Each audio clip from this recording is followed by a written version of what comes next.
selling life insurance is not about problem solving. I see this on social media a lot. I see it from sales trainers out there, from life insurance sales trainers out there. And yes, we do solve problems, but that's not our job. Our job as life insurance agents is to be problem finders. And that's where we need to live in our presentation. A lot of agents have trouble getting prospects to take action, and that's because they're not problem finders. Okay? They're focusing on solving a problem and telling prospects what they need to do, what they should do, but that needs to come directly from the prospects. Okay? We need to agitate our prospects by letting them discover problems that they didn't know that they had, by making their problems that they mention more severe than they thought they were. That's what we do. We cannot tell people why they need the coverage. I know, some scripts and presentations give options, and that's all fine and good, but it needs to come out of your prospect's mouth. And a lot of agents out there, when they're going through their script, they're not letting that happen, okay? And that's what I want to go through today. We need to let our prospects tell us why they need this coverage.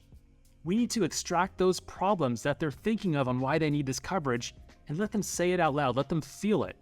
And that's important in any presentation, okay? So there's 2 tips I want to give agents today on how to do this. The first is to dig into the purpose of coverage. In every presentation out there, we're going to ask, what's the purpose of the coverage in one form or another? What's come up that's prompted you to want to buy life insurance? What was it about the ad that you saw that made you call in? Something along those lines to get to the point on what's the purpose of this coverage. It's embedded in every script, and it should be in every script, but I found a lot of agents just skim through that. So they'll ask the question, and whatever answer they get, they'll move on. But guys, we need to live there. We need to dig a little deeper. So when you ask the purpose of coverage and somebody says that, they want to cover their burial costs and any final expenses, okay? Great. Push further, ask more questions. Don't move on to the next section of your presentation. Stay there, okay? So they know they want to do this, right? Because they should. In their heads, they should do this. But just because they should doesn't mean they are going to do that at the end of your presentation. Well, you need to agitate them a little more. You need to extract those problems on why you're having this conversation. Get them to say it. Get them to really think about it. So what would happen right now if you were to pass away? Is there money in the bank to cover the final expenses? Follow up. That's a hard-hitting question right there. And that gets them to think, oh, no, there's not. Okay. And so this would really affect your family, right? Okay. Well, I'm glad we're talking today, and move on, right? Don't let your prospects off the hook here. Don't make this something that you just glaze over. You need to dig deeper and live in this question for a few more moments, okay? So ask some follow-up questions. And if they give you some sort of answer like, oh, I just saw the ad and was curious, don't let them say that. Well, what about the ad made you curious? Keep moving on until you get to that purpose of the coverage, and then you want to compare it to something, all right? So like I said before, that you want to compare it to what happens if they didn't have the coverage. So that's how you dig deeper. So if somebody says, okay, to cover my final expenses and burial costs, okay, well, what would happen right now if you did pass away? And have them answer that question. So there's a comparative aspect to this, where when you compare something, it lets you know where you really are. Because when relatively speaking and asking that question, oh yeah, I need to protect my family, because they know they should, but at the end of the day, they likely won't because it's been on the back burner this long. You've got to compare it to what happens if they didn't do it, okay? So that's number one. When you ask the purpose of coverage, you want to compare to make sure that they know what would happen if they didn't do it, and you get them to tell you that. Use their own words. Extract that from them, okay? So tip number 2, ask 2 irrational questions. I'm going to give you those 2 irrational questions.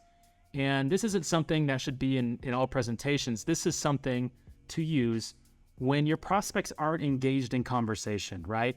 They're going through your presentation with you, but they're just kind of giving you one-word answers, one-sentence answers, and they're just kind of, you could tell that they're not being as engaging as you would like them to be in a conversation like this. Because really, when you're giving a presentation, this is a collaboration, right? A presentation for life insurance, you should be collaborating together, having a conversation.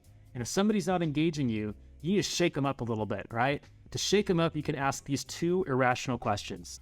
On a scale of 1 to 10, how ready are you to buy life insurance?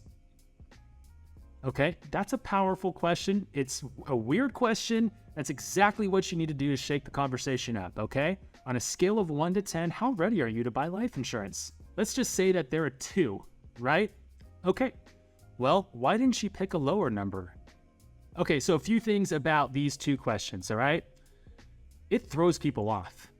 It's gonna shake up your presentation, and you need to do that. That's why you ask these questions, okay? Because they think they're gaining power in the conversation by saying, oh, I'm a 2 or a 3 or a 4. A lower number. Most are gonna say a lower number, but they expect you to say, okay, well, why isn't it a 9? But that's combative. You don't ask that. You go the opposite way, and you ask the question, well, why didn't you pick a lower number?